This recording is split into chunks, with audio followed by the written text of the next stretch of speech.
Desde que foi divulgada a informação de que o ex-presidente Jair Bolsonaro ficou 2 dias na Embaixada da Hungria para supostamente não ser preso, que um velho questionamento volta à tona. As embaixadas são ou não extensão territorial do país de origem? Se você quiser entender esse e outros assuntos das atualidades, geopolítica e geografia, me acompanha no canal. Faça a sua inscrição, deixa o like nesse vídeo e vem comigo. Pessoal, a manchete que motiva esse vídeo é essa aqui, ó. No último dia 25/3, foi divulgado que o ex-presidente Bolsonaro se hospedou na Embaixada da Hungria depois de ter tido aí o passaporte retido pela Justiça brasileira. O jornal que fez a divulgação, o New York Times, o importante jornal dos Estados Unidos, sugeriu que o ex-presidente tentou fugir da justiça. Vamos entender melhor aqui, ó. Segundo o New York Times, uma fonte em condição de anonimato afirmou que a equipe da embaixada tinha o plano de abrigar o ex-presidente, dando indícios de asilo político. Caso um pedido de prisão fosse feito contra Bolsonaro, ele não poderia ser preso dentro da embaixada. Pessoal, o esclarecimento que eu quero fazer aqui, ó. O objetivo do vídeo não é estabelecer juízo de valor sobre a figura do ex-presidente. Eu não vou aqui discutir se ele tem culpa, se não tem, se ele foi um bom ou mau presidente, se ele é bonito ou se ele é feio. O objetivo não é esse. Eu quero aqui discutir as relações geopolíticas envolvidas aí nesta questão das embaixadas. Beleza, beleza? Então volta, ó. Olha o final aqui do que eu acabei de ler. Caso um pedido de prisão fosse feito contra Bolsonaro, ele não poderia ser preso dentro da embaixada. E por que não? O que dá às embaixadas essa proteção? Existe um documento, a Convenção de Viena sobre Relações Diplomáticas, de 1961, que foi ratificada aqui no Brasil por meio de um decreto do então presidente Castelo Branco, de 1965. Eu separei aqui, ó, o artigo 22 dessa Convenção de Viena sobre Relações Diplomáticas. Dá uma olhada o que diz aqui a primeira parte, ó. Os locais da missão, o que são esses locais da missão? Podem ser as embaixadas, podem ser consulados, a casa do embaixador, que não necessariamente é a própria embaixada, etc. Olha o que o texto diz. Os agentes do Estado acreditado, ou seja, o Estado que recebe essa missão diplomática, que recebe essa embaixada, os agentes não poderão neles penetrar sem o consentimento do chefe da missão. Ou seja, um agente público do Brasil, um policial, por exemplo, ele só pode entrar numa embaixada estrangeira se houver a anuência, a concordância do chefe daquela embaixada, provavelmente o embaixador. Caso isso não ocorra, ele não pode entrar ali dentro. Por quê? Porque existe uma convenção internacional, essa que eu acabei de ler para vocês, que estabelece que as embaixadas são espaços o quê? Invioláveis. Além disso, olha aqui a terceira parte desse artigo 22.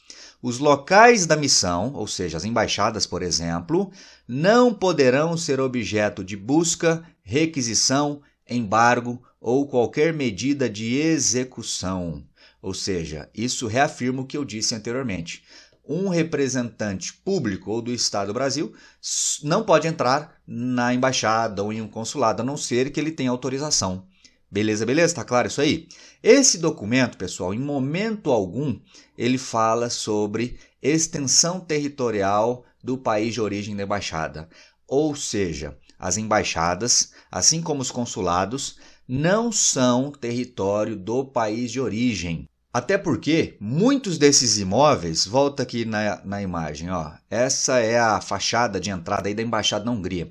Eu não sei se nesse caso específico o prédio é alugado, o imóvel é alugado, mas muitas das embaixadas não são imóveis particulares ou imóveis adquiridos pelos países que mantêm neles as suas representações diplomáticas. Em muitos casos são espaços alugados. Então eles não são, o documento não fala que eles são extensão territorial do país de origem.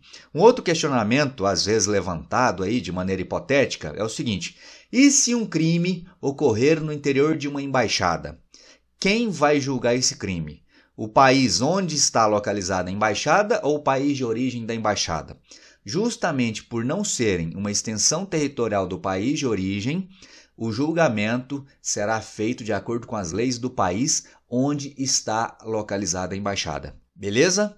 Em palavras mais simples, um crime eventualmente cometido na Embaixada dos Estados Unidos aqui no Brasil será julgado pelas leis do Brasil, a não ser que hajam aí tratados específicos, acordos específicos que digam algo diferente disso. Até porque o direito não é uma ciência exata, né? Ele tem aí várias questões que podem influenciar.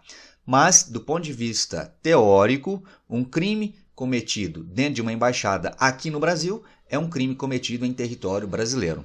Beleza, galera? Ficou claro isso aí? Então não caia nesse senso comum, nesse mito que foi criado aí, principalmente pela imprensa, de que embaixada é a extensão do território do país de origem. Isso está errado. O que não quer dizer que as embaixadas possam ser violadas, porque não podem. O documento de Viena diz exatamente isso. São espaços invioláveis. Tranquilão? E aí, mais recentemente, um dos casos mais famosos de alguém que buscou asilo ou refúgio dentro de uma embaixada foi o deste moço aqui, o australiano Julian Assange, que em 2012, lá na Inglaterra, buscou refúgio, pediu asilo à embaixada do Equador naquele país. Julian Assange ficou 7 anos asilado no interior da embaixada aqui no Equador. Essa foto, eu acho ela maravilhosa, porque ela mostra que o Assange concedendo provavelmente uma das várias entrevistas que ele concedia da sacada da embaixada. E aqui do lado de fora, policiais ingleses a poucos metros de distância dele, mas que não podiam fazer nada. Aqui, talvez com um esticão de braço eles já conseguissem chegar até ele, né, e puxar ele. Mas, por conta desse respeito à Convenção Internacional de Inviolabilidade em Embaixadas, ele não foi preso. Pelo menos não enquanto o Equador deu refúgio a ele. Porém, 7 anos depois, aqui eu não vou entrar nos detalhes, tá? Mas 7 anos depois de que ele estava dentro da embaixada, houve uma mudança de governo no Equador. O novo governo equatoriano alegou à época que ele, o Julian Assange, havia descumprido algumas regras de conduta dentro da embaixada, e aí o novo governo equatoriano retirou o status de asilado político dele, autorizou a entrada da polícia na embaixada e ele foi preso. Essa fotografia aqui, é de quando ele foi preso em 2019. Ele ficou, portanto, 7 anos no interior da embaixada. E, logicamente, quando isso acontece, a pessoa está presa no interior de uma embaixada. Porém, é uma prisão, imagino, muito mais confortável do que no interior de um presídio.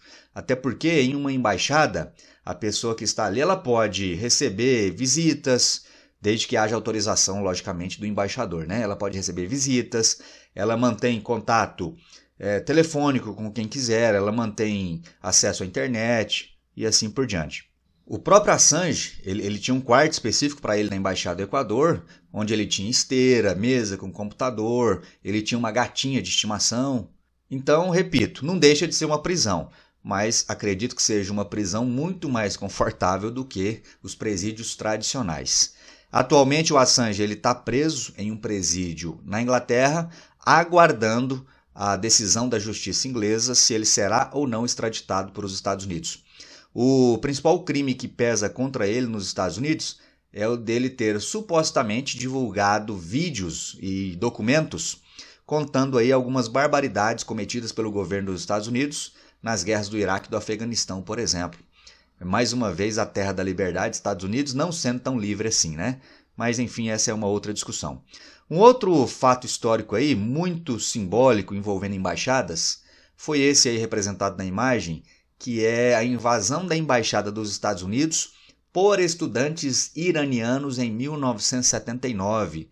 Olha a legenda. Em 1979, estudantes do Irã invadiram a Embaixada dos Estados Unidos e mantiveram 52 funcionários americanos como reféns por mais de um ano, 444 dias. Na época, só rapidinho aqui contextualizando, o Irã era governado por um ditador aliado aos Estados Unidos, o Shah Reza Pahlavi, que havia fugido do país depois que estourou a revolução lá no Irã. E aí um dos alvos dos revolucionários iranianos era justamente alvos dos Estados Unidos, nesse caso a embaixada. E aí eles rumaram para a embaixada, invadiram a embaixada e mantiveram vários funcionários reféns por vários meses, quase aí mais de um ano na verdade. E aí na época teve um episódio em que 6 funcionários dessa embaixada conseguiram fugir. Eles fugiram da embaixada americana e foram para a embaixada do Canadá. E aí os Estados Unidos à época teve que criar um plano mirabolante para resgatar esses 6 funcionários que haviam conseguido escapar da embaixada americana. Essa história ficou retratada no filme Argo, que eu deixo aí como sugestão para você que ainda não viu assistir. Argo é um filme de 2012, se não me engano, ganhou Oscars inclusive. Tem como protagonista Ben Affleck.